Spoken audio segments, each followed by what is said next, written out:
A Photograph, poem from Hornbill, written by Shirley Towson.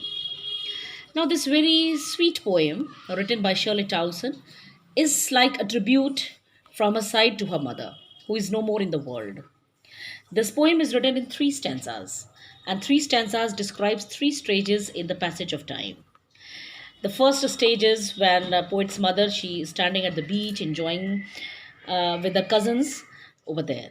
The second stanza describes the time 20 or 30 years later when mother, she laughs at the photograph which is taken with her cousins.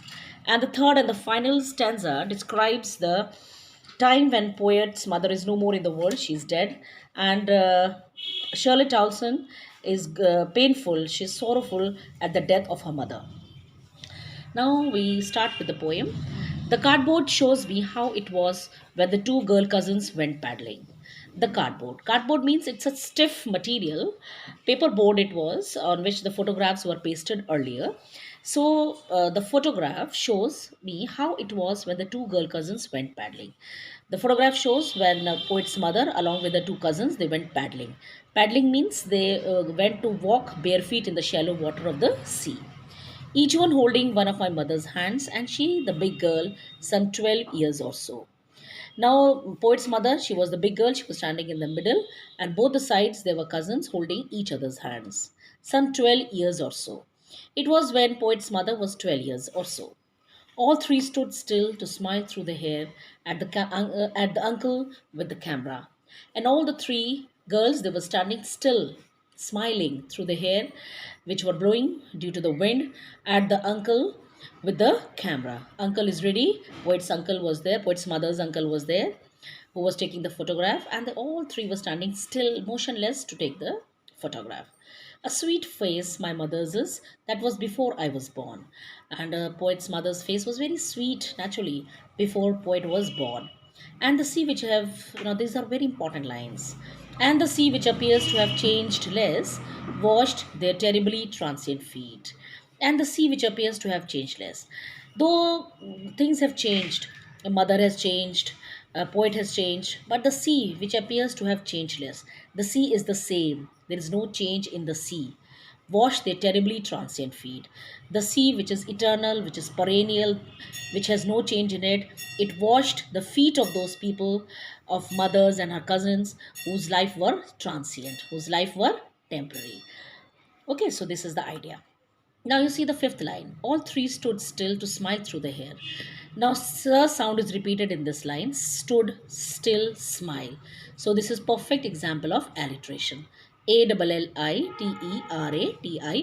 Alliteration. Some 20 or 30 years later, she did laugh at the photo or snapshot. See Betty and Dolly, she did say. And look how they dressed us for the beach. The sea holiday was a past, mine is a laughter. Both thrive with the labored ease of loss. Now, the second stanza, it shows it takes us 20 or 30 years later. After 20 or 30 years later, she did laugh at the snapshot. The poet's mother, she here is poet's mother. She laughed at her snapshot, at the photograph of hers, and she would say, see Betty and Dolly. She told poet, see Betty and Dolly, her cousins. And look how they dressed us for the beach. And she said, say how they dressed us, their parents, they dressed them for the beach. The sea holiday was her past. Again, these are very important lines. The sea holiday, the enjoyment of mother, the laughter of her mother was her past. Now, mother's, that enjoyment, that time was her past. Mine is her laughter. Now, this means that poet's mother is dead. She is no more with her. So she says now her laughter is her past. Uski jo hasi thi mummy ki, that is past for her because she is no more with her. Both Rai means both disappointed. Both are disappointed. Both are sorrowful with the labored ease of loss. Both are disappointed here with the forced loss. दोनों का loss है. Mother का क्या loss है? That she was no more enjoying at the beach. Her enjoyment was her past. और poet का क्या है? That mother's laughter. She is no more. She cannot hear her laughter again. So this is the second stanza. Now we come to the third stanza. Now she has been dead nearly as many years as that girl lived, and of this circumstance there is nothing to say at all. Its silence silences. And now, even 20 or 30 years later, the mother, of course, we have done the second trial, that after 20 and 30 years later, the mother, she looked at the photograph and she just laughed at the snapshot. Now we come to the third stanza. Now she has been dead nearly as many years. Now the poet recalls that it is nearly 12 years since her mother died. She has been dead nearly as many years as that girl lived. As that girl lived means in the first stanza, girl is mother. Mother was 12 years, was of 12 years then. And now she has been dead, that is 12 years ago, she died. And the poet is consumed. She is totally full of grief and she has no word. And of this circumstance, there is nothing to say at all. Which circumstance? Mother's death, mother's absence. This is the circumstance, this is the situation. So, poet says that there is nothing to say at all. The poet is totally absorbed in the memories of her dead mother. She has become speechless. Okay, there is nothing to say at all. And the poet has she's unable to express that grief, that absence of her mother in her words. The silence caused by death makes the atmosphere more sad, sorrowful. And it silences वो silence जो है, silence of mother's absence silences, it has silences everything. She is unable to utter even words. She is unable to express this loss in her words. So that silence has silenced everything.